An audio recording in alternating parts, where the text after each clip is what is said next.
Be me Finn, 28, writing software for a living. Days run on a simple script. Push code, lift weights, unwind with a small, familiar circle. Nothing chaotic, nothing lonely, just steady. I'm not the type to work a room, but I'm fine where I am. Roughly a year back, I get introduced to Nora through a shared friend. She's 26, works at a nonprofit focused on helping people who actually need it. First meeting hits way harder than expected. Sharp mind, confident, speaks with purpose instead of buzzwords. We end up talking way past polite conversation territory. She carried this intensity that pulled you in without trying. Everything about her felt sincere, like she actually believed in improving things instead of just complaining about them. That honesty hooked me. It stood out against the usual background noise of apathy. We started dating, and the first couple of months were amazing.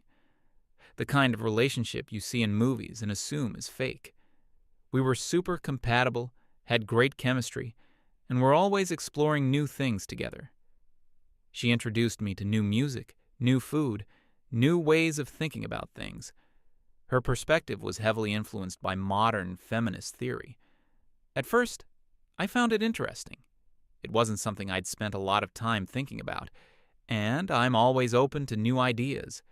She would point out tropes in movies or themes in songs, and I'd be like, I never saw it that way.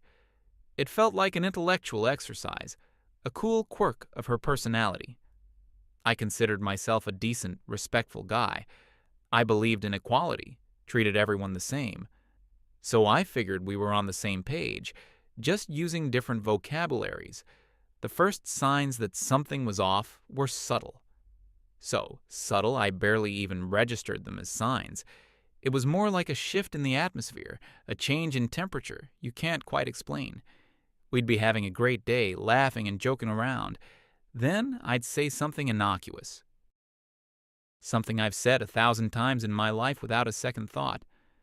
For instance, we were in a hardware store getting stuff for the apartment. I held up 2 different drills and said, "I think this one has more horsepower. It feels more robust." Her smile vanished, just completely gone. The rest of the trip, she was quiet and distant. Later that evening, I asked her what was wrong. She explained that my language was problematic, that using words like horsepower and associating robustness with a tool was feeding into a narrative of toxic masculinity. She said it was a subconscious way men assert dominance over their environment. I was baffled. It was a drill, but I wanted to keep the peace. I wanted her to be happy. So I said, "Okay, I see your point. I'll be more mindful." And like a switch was flipped, she was warm and affectionate again. She kissed me and said she was proud of me for being willing to learn and grow. That night, she was incredibly passionate. I didn't connect the dots then. I just thought we'd navigated our first weird disagreement. This pattern started to repeat, becoming more frequent and more obvious. Let's call it the approval system. My level of correct thinking directly determined the level of affection I received.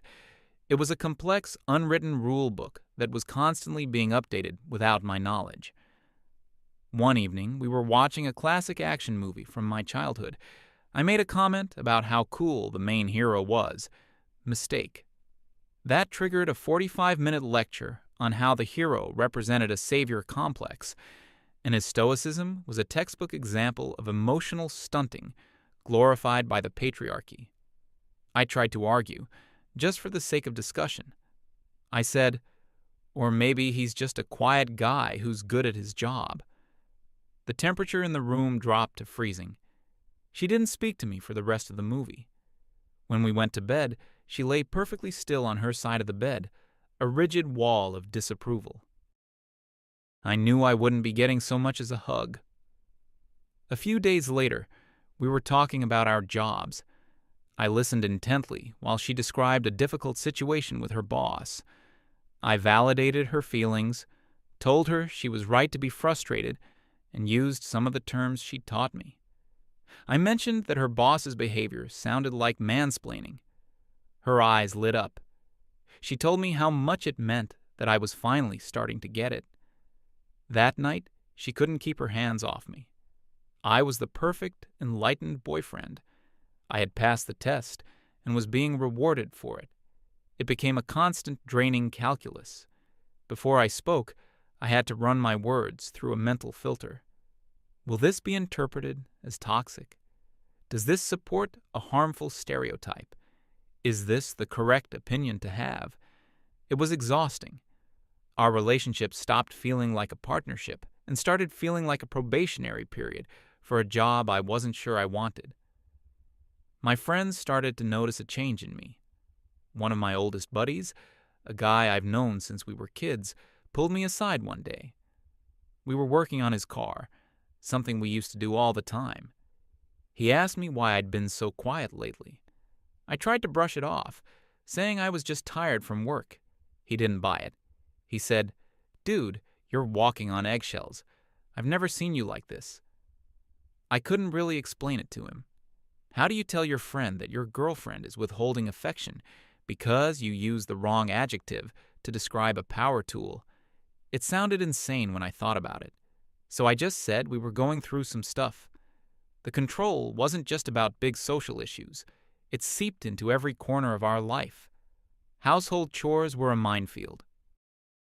I'd do the dishes, and she'd explain that the way I stacked them was inefficient and a product of men never being taught domestic labor optimization. I'd cook dinner, and she'd critique the meal as being too meat-centric, which she tied to male aggression and environmental disregard. There was no winning. My efforts weren't seen as contributions to our shared life.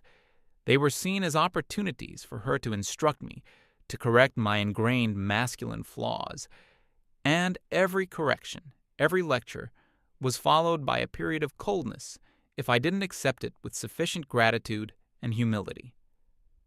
The intimacy in our relationship was no longer a spontaneous expression of love and desire. It was a currency. It was a reward. It was a tool for a behavior modification. If I was a good boy and parroted her opinions back to her, I was rewarded. If I was a bad boy and expressed an independent thought, the reward was withdrawn. There was a part of me that knew this was wrong, deeply wrong, but there was another part that kept trying to justify it.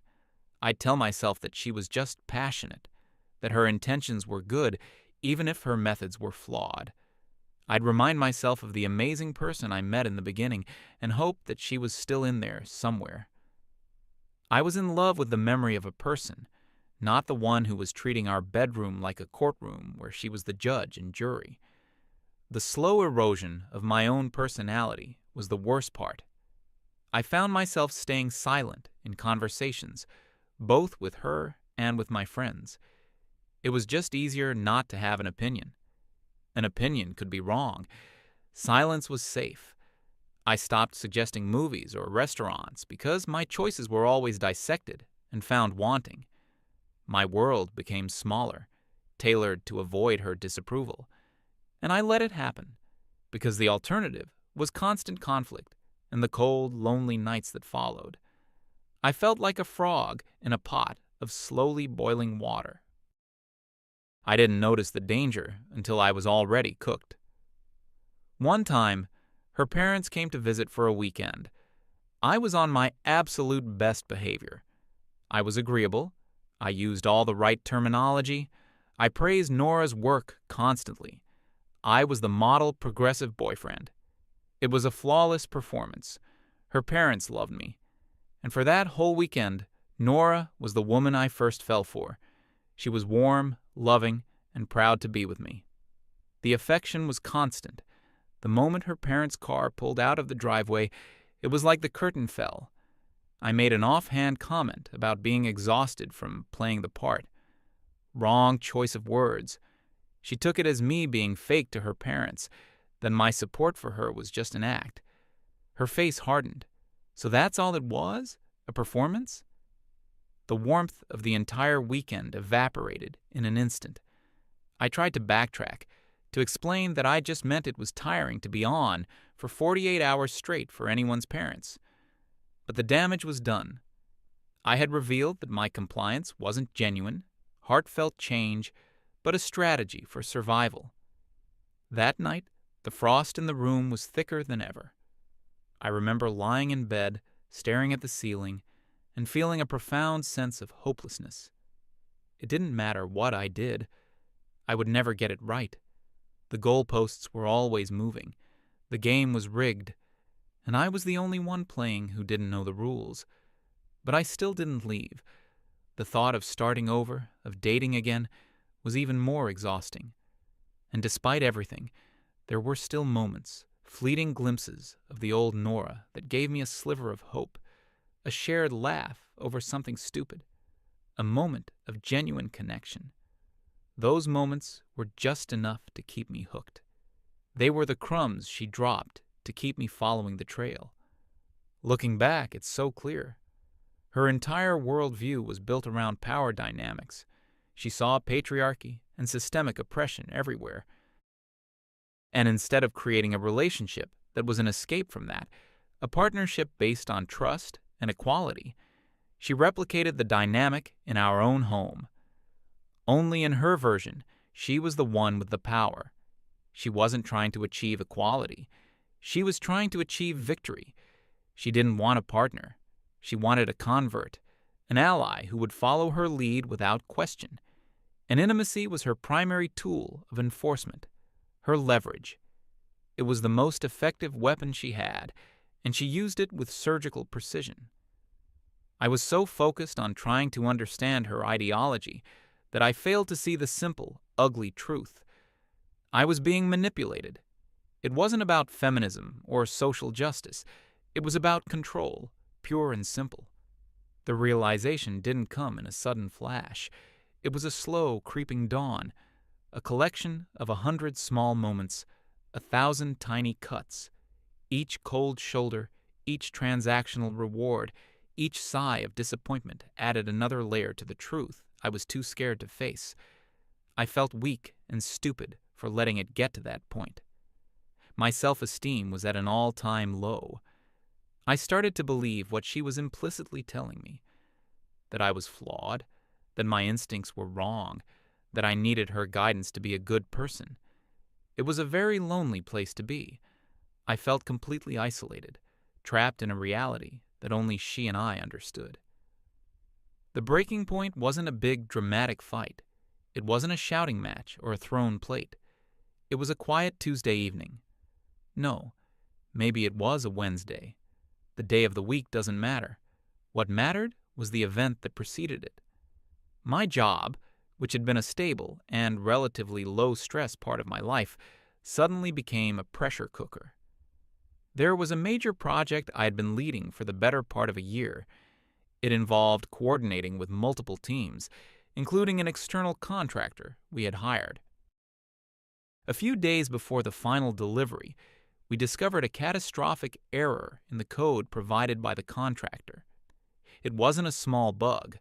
It was a fundamental flaw in the architecture that threatened the entire project. Months of work were about to go down the drain. And because I was the project lead, the responsibility fell squarely on my shoulders. My boss, a reasonable but demanding guy, was not happy.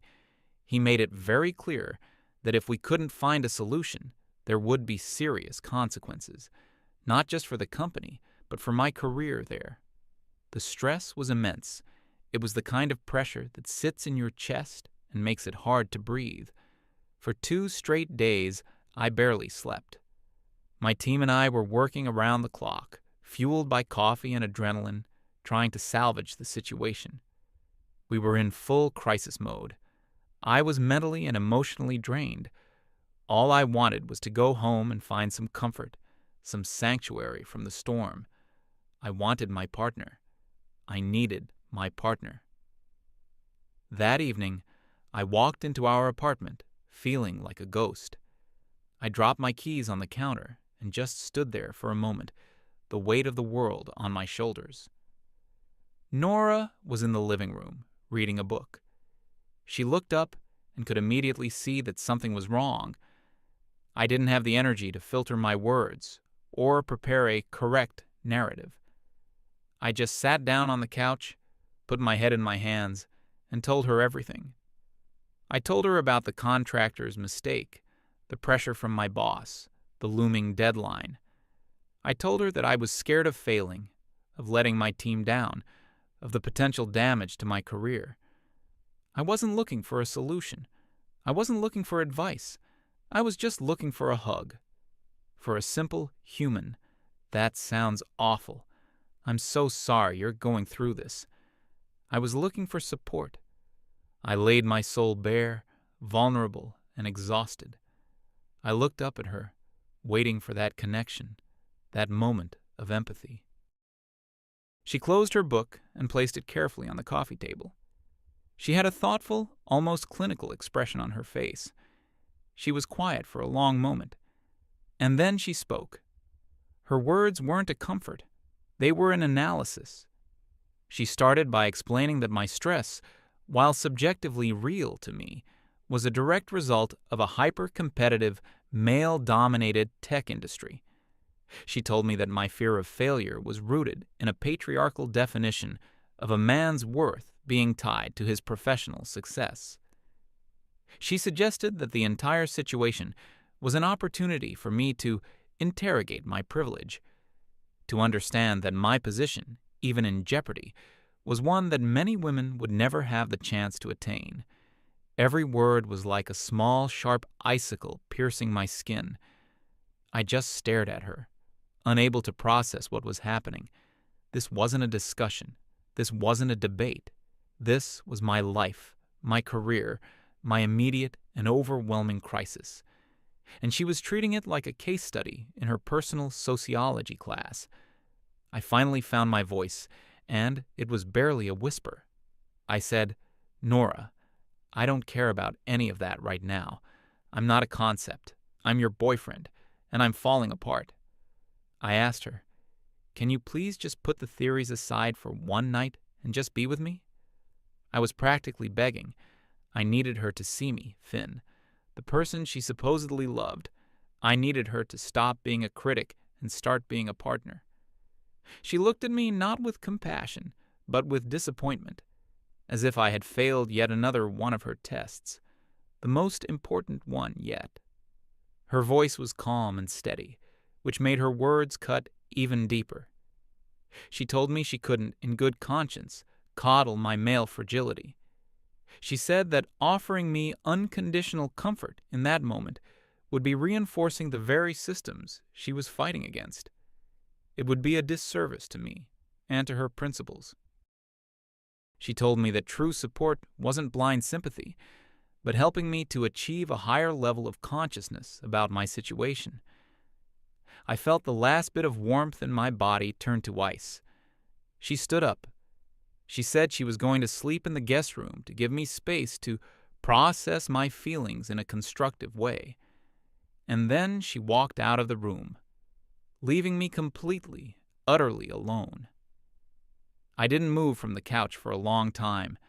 I just sat there in the quiet apartment, the hum of the refrigerator the only sound. There was no anger, no sadness. The stress from work was gone, replaced by a vast, cold emptiness. It was a moment of terrible clarity. The person I loved didn't actually exist. I had been in a relationship with an ideology, a set of rules, a political position. And when the real, messy, vulnerable human being in front of her needed her, the ideology won. It always would. In that moment, something inside me didn't just break. It vanished. My desire to please her, my fear of her disapproval, my hope for her affection, all of it, gone. It was like a switch had been flipped in my brain, and the power to that part of my heart was cut off for good. I wasn't her partner. I was her project. And I had just been officially declared a failure. I finally understood. You can't have a real connection with someone who sees you as a symbol. You can't find love with someone who values their principles more than your pain. I sat there in the dark, and for the first time in a very long time, I felt a strange kind of peace. The game was over. I was no longer playing. I finally slept that night. It was the deepest, most dreamless sleep I'd had in months. The work crisis was still very real, but the emotional turmoil that had been my constant companion was gone. I woke up the next morning feeling a strange sense of lightness. The usual knot of anxiety in my stomach wasn't there. I got up, showered, and got dressed for work. Nora was in the kitchen, making coffee. She looked like she hadn't slept at all. There were dark circles under her eyes. She tried to start a conversation, her voice tentative. She asked if I was feeling any better about the work situation. I just nodded and said, "It is what it is. We're working on it." There was no emotion in my voice. It was a statement of fact. I poured myself a coffee, grabbed a granola bar, and headed for the door. She said, "Finn, wait. We should talk about last night." I paused at the door and looked back at her. I said, "There's nothing to talk about. You were clear about your position." Then I left. The day at work was grueling, but my mind was sharper than it had been in ages. Without the constant background noise of trying to please Nora, I could focus completely on the problem at hand. The code started to make sense. I saw a pathway, a potential solution that was complex but might just work. My team and I hammered away at it all day. For the first time in days, I felt a spark of hope about the project.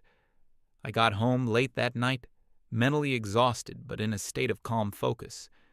Nora had made dinner, a peace offering. It was my favorite dish. She had lit candles, put on soft music. The whole scene was a carefully constructed apology designed to pull me back into the fold. A year ago, I would have melted. I would have seen it as a sign that she really did care. Now, I just saw it as a tactic, a calculated move in a game I was no longer playing. I sat down and ate. I was polite. I said, "This is really good. Thank you." She took that as her opening.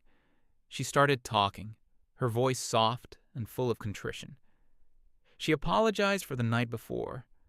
She said she had been too rigid, too caught up in her analytical framework.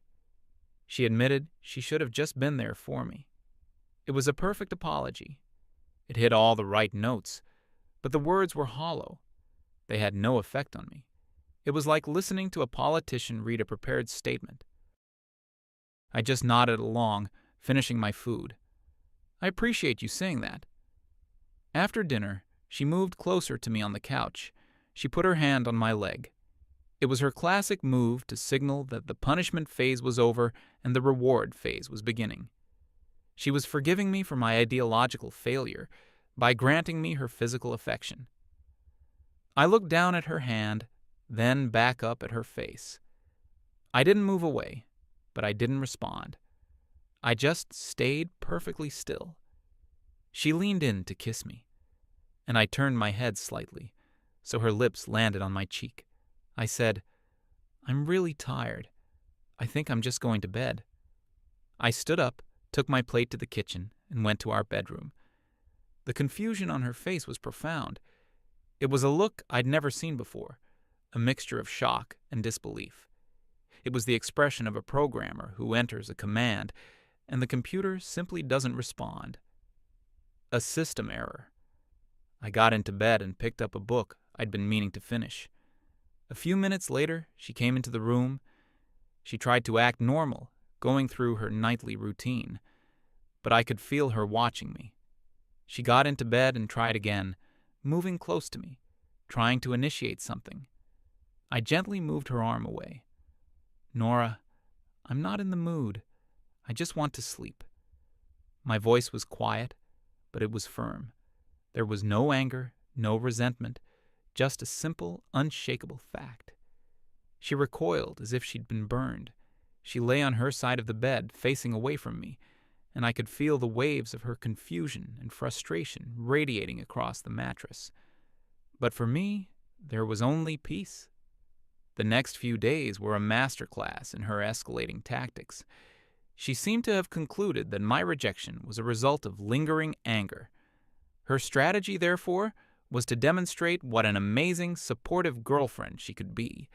She made my coffee every morning. She sent me encouraging texts throughout the day about my work project. "You're so smart and capable, you'll figure this out." She took care of all the household chores without any commentary or critique. It was a full court press of affection and support. The problem was, it was about a week too late. I saw it for what it was, not a genuine change of heart, but an attempt to repair her primary tool of influence. She was trying to fix a broken remote control by putting new batteries in it, but the receiver on my end had been completely disconnected. My team and I managed to pull it off. We fixed the code. We deployed the project just before the final deadline. It worked perfectly. My boss was thrilled. He clapped me on the back and told me I'd saved the company's reputation. The relief was incredible. I came home that evening feeling 10 pounds lighter. Nora saw the look on my face and knew the crisis was over.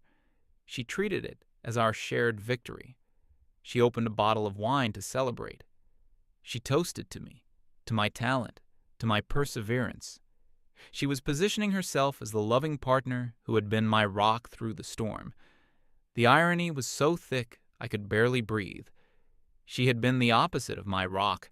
She had been an extra weight, an anchor of judgment I'd had to drag along behind me. Later that night, she made her most direct attempt yet. She was confident. She had played the part of the perfect girlfriend. I had achieved my professional victory, and the logical next step in her script was the celebratory, passionate reunion. She approached me, full of confidence and desire, and once again, I gently but firmly shut it down. "I'm glad the project is done," I said, "but I'm just not feeling it." That's when her confusion finally curdled into frustration. The mask of the supportive partner fell away. Her voice took on a sharp, accusatory edge. "What is wrong with you?" she asked. "I've been nothing but supportive, and you're treating me like a stranger." I looked at her calmly. "Have you?" I asked. "Have you really?" I didn't need to say anything more. She knew exactly what I meant. She flinched as if I'd slapped her. Her next tactic was to pivot to intellectual engagement. If she couldn't control me with affection, she would try to control me with ideology. She tried to draw me back into our old dynamic of teacher and student. She'd put on a documentary about social issues and pause it to ask for my opinion, clearly expecting me to give the correct answer I'd been trained to provide. I'd just shrug. It's interesting. No agreement, no disagreement, just neutral, low-energy responses. She'd bring up a news article about some celebrity saying something problematic. The old me would have joined in on the critique, eager to show I was on the right team.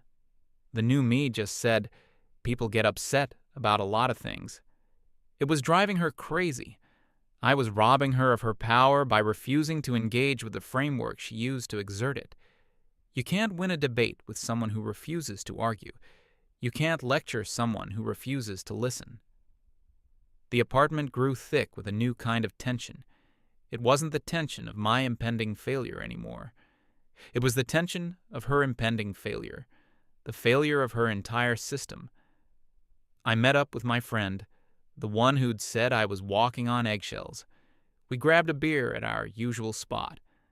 The first thing he said was, "Dude, what happened? You seem different." "Different how?" I asked. "I don't know," he said, taking a sip of his beer. "You seem taller or something. You're back." It was the highest compliment he could have given me. I didn't unload the whole saga on him. I just gave him the short version. "I just stopped caring about being the good boyfriend," I said. "I just decided to be myself, and if that's not good enough, then it's not good enough." He just nodded, a slow smile spreading across his face. "About damn time," he said. That conversation was more validating than 1,000 of Nora's conditional rewards had ever been. It was real. It was simple. It was the support of a friend who saw me as a person, not a project. Back at the apartment, Nora was preparing for her final gambit. If seduction, support, and intellectual dominance failed, the only tool left in her arsenal was direct accusation. She was going to go on the offensive. It happened on a weekend. I was sitting on the couch, reading, enjoying the simple quiet. She came and stood in front of me, blocking the light. She had her arms crossed. Her face was set like concrete. "We need to talk," she said. It wasn't a request. I put my book down. "Okay." And then it began. A torrent of accusations, all delivered in the detached clinical language of a therapist diagnosing a patient. She told me I was engaging in passive-aggressive behavior. She said my refusal of intimacy was a manipulation tactic known as stonewalling. She accused me of using the silent treatment to punish her, which she described as a form of emotional abuse. She said my emotional withdrawal was a clear symptom of toxic masculinity and an inability to handle being in a relationship with a strong, empowered woman. She was using her entire vocabulary of pop psychology and feminist theory against me. Every concept she had ever lectured me on was now a weapon aimed directly at my head. The old me would have been devastated. I would have been defensive, trying to argue, trying to justify myself. I would have been sucked into the vortex of her logic, trying to prove I wasn't the monster she was painting me to be. But I just sat there and listened. I let her say it all. I let the storm break over me. And I felt nothing. The words had no power over me anymore. They were just sounds. I realized she wasn't even talking to me. She was talking to a theoretical construct, a problematic man that she had created in her head. She wasn't angry with me, Finn. She was angry that her subject was no longer responding to the stimulus. When she finally ran out of steam, she stood there, breathing heavily, waiting for my reaction. She was expecting me to crumble, to apologize, to beg for forgiveness, to do anything that would put her back in control. I was quiet for a long moment. I looked up at her, my expression calm and neutral. And then I spoke, my voice even and steady, completely devoid of the anger she so desperately wanted to see. "Are you done?" I asked. The simple question threw her off balance. It wasn't in her script. "What? Are you done with the accusations?" I repeated. "I want to make sure you've said everything you need to say." She just stared at me, her mouth slightly open. I stood up, so we were at eye level. "You're wrong, Nora," I said, my voice still quiet. "This isn't manipulation. It's not abuse. It's not a tactic." I paused, letting the silence hang in the air. "It's a consequence." She just looked confused. A consequence of what? And that's when I laid it all out, not with anger or blame, but with the simple, cold clarity of an after-action report. "You spent the last year teaching me a lesson," I began. "You taught me that our relationship operates on a system of rewards and punishments. You taught me that affection, kindness, and intimacy are not freely given expressions of love. They are conditional.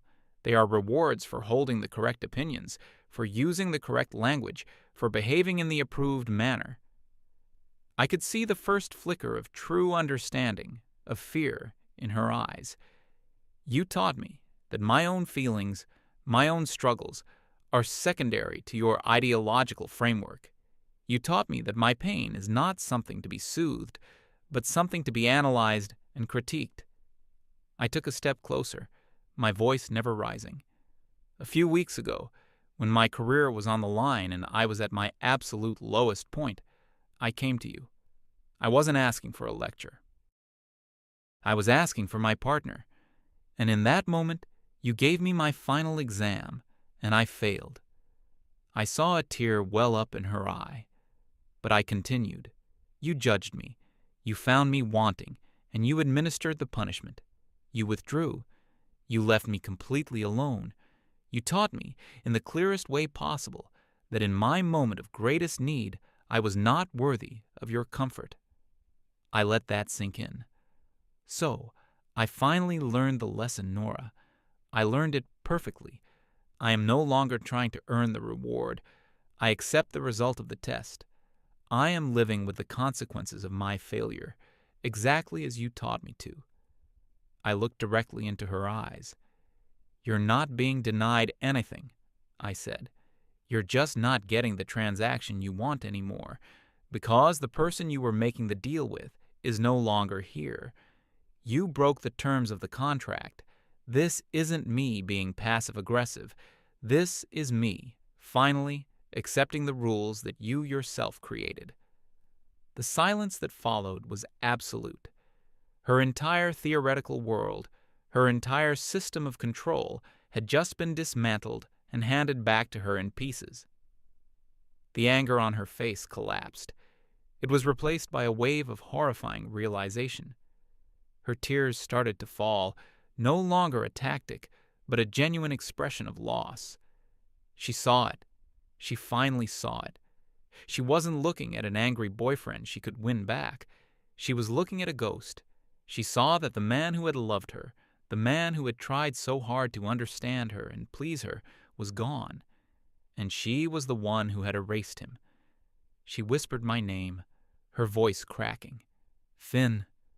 It was a plea, a desperate attempt to rewind time, to undo the damage. But it was too late. The switch had been flipped. The power was off. I looked at her, and for the first time, I didn't see a teacher, a judge, or a warden. I just saw a very sad, very confused woman who had built a prison for two, only to find herself the sole inmate. I felt a flicker of pity for her, but it was distant, like watching a sad movie. There was no love left. She had traded it all for control, and in the end, she was left with neither. I turned and walked back to the bedroom to start packing a bag. The game was over, and I had won, simply by refusing to play.